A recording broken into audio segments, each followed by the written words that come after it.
This is Mabruhay 2026. Mabruhay is the biggest craft beer event here in the Philippines.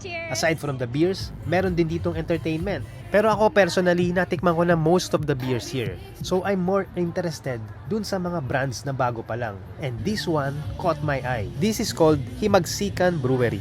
But they're not making beers. Ang ginagawa nila, tapoy. But what is tapoy? Let's listen to the brewer himself. My name is Carl Ong. I'm from Victoria, Tarlac. Ako yung isa sa mga owner ng Himagsikan Brewery. So mainly, pag Himagsikan Brewery, ang binubrew talaga namin is tapoy. Sa mga hindi familiar sa tapoy, it's a alcoholic beverage made from rice. Particularly makikita mo to sa Mountain Province. So right now, meron kaming dalawang klase ng tapoy. Yung Priscilla at saka yung Rebelde.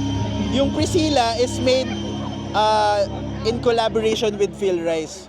So yung Priscilla, tinatry namin i-recreate yung recipe ng isang Filipina scientist, si Priscilla Sanchez. That's why it's named Priscilla. Yes. So meron siyang published book na Philippine Fermented Food Principles and Technology.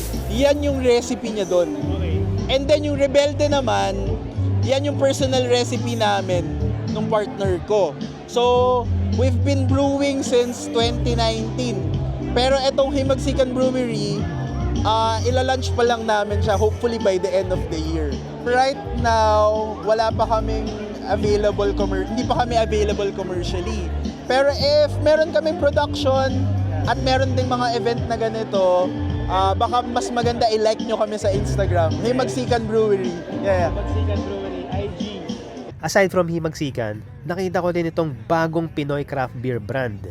It's called Cherry's Brewery. But unfortunately, naubusan na siya. Meron daw isang tao na bumili at pinakyaw lahat ng supply niya. Kaya hindi ko natikman. Sayang. Craft beers here in the Philippines is very niche. Not many people know that it exists.